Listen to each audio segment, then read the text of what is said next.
അച്ഛന് ജോലി മസ്റ്റ്. അച്ഛന് ജോലി മസ്റ്റാണ്. അച്ഛന് ഈ മറ്റേ 10 മണി തൊട്ട് വൈകുന്നേരം 6 മണി വരെയുള്ള ജോലിയാണ്. അച്ഛന് ഇപ്പോഴും എനിക്കൊന്ന് ഇപ്പോൾ കുറച്ച് ഓക്കെയാന്ന് തോന്നുന്നു.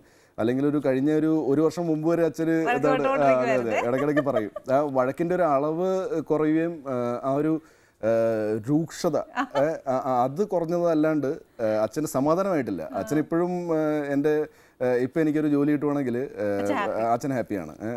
അച്ഛന് സിനിമ ഓഫ് കോഴ്സ് അച്ഛന് കാണാൻ ഇഷ്ടമാണ്. എന്നാലും അച്ഛൻ്റെ ഒക്കെ വ്യൂ പോയിന്റിൽ നോക്കുമ്പോ അല്ലേ, ഒരു ഗവൺമെന്റ് ജോലി കിട്ടി കഴിഞ്ഞാൽ സെക്യൂർ ആണ് മക്കള്, പേടിക്കണ്ട ലൈഫ് ലോങ്. അതാ അച്ഛൻ എല്ലാം നോക്കുന്നത്. കറക്റ്റ്. ഓക്കെ. എന്നിട്ട് പിന്നെ ഞാൻ ഇന്റർവ്യൂവിന് കയറി. അപ്പോൾ അവിടെ 4 പേരോ 5 പേരോ ഉണ്ടായിരുന്നു. അപ്പോൾ ഞാൻ ഈ മൈനിങ് 2001 പാസ്സായതാണ്.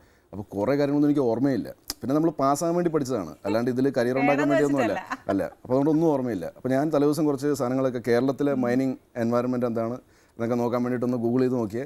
കുറേ കാര്യങ്ങൾ കിട്ടി. അത് തന്നെയാണ് അതിൻ്റെ അകത്തുള്ള ക്വസ്റ്റ്യൻസ് ആണ് അവർ ചോദിച്ചത്. അപ്പോൾ ഞാൻ എല്ലാത്തിനും ആൻസർ പറഞ്ഞു. ആകെ ഒരു ക്വസ്റ്റ്യൻ മാത്രം കണ്ട് തെറ്റിയായിരുന്നു. അപ്പോൾ എൻ്റെ അടുത്ത് പിന്നെ ലാസ്റ്റ് ചോദിച്ചു, you being A film actor നിങ്ങൾ കണ്ടിന്യൂ ചെയ്യുമോ? അപ്പം പെട്ടെന്ന് അച്ഛനെ പേടിച്ചിട്ട് ഞാൻ പറഞ്ഞു, ഇല്ല ഉറപ്പായിട്ടും കണ്ടിന്യൂ ചെയ്യുമെന്ന് പറഞ്ഞു. അപ്പോൾ എനിക്ക് പ്രൊഫൈൽ എന്താണെന്നുള്ളത് അറിയില്ല. ഈ അസിസ്റ്റൻറ്റ് ജിയോളജിസ്റ്റിൻ്റെ എന്താണ് ഞാൻ ചെയ്യേണ്ടതെന്ന് അറിയില്ല. അപ്പോൾ അങ്ങനെ ഒരു 2 മാസം കഴിഞ്ഞപ്പോഴത്തേക്കും ഞാനും ഒരു പെൺകുട്ടിയും സെലക്റ്റായി, ഈ 15 പേരിൽ നിന്ന്. എനിക്ക് പോസ്റ്റിംഗ് തൃശ്ശൂർ. അങ്ങനെ ഞാൻ തൃശ്ശൂരെത്തുന്നു. തൃശ്ശൂരത്ത് ജോയിൻ ചെയ്തു. അപ്പോൾ അവിടുത്തെ സീനിയർ ജിയോളജിസ്റ്റിൻ്റെയൊക്കെ ഞാൻ വെച്ചു, സാർ എക്സാക്ട്ലി നമ്മൾ എന്താണ് ചെയ്യേണ്ടത്?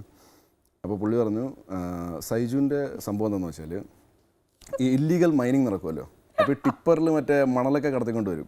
അപ്പോൾ റോഡ് സൈഡിൽ പോയി ഹൈവേയിലൊക്കെ പോയി നിൽക്കുക. എന്നിട്ട് ഇവരെ പിടിച്ചിട്ട് ഫയൽ എഴുതി കൊടുക്കുക. ഇതാണ് പരിപാടി.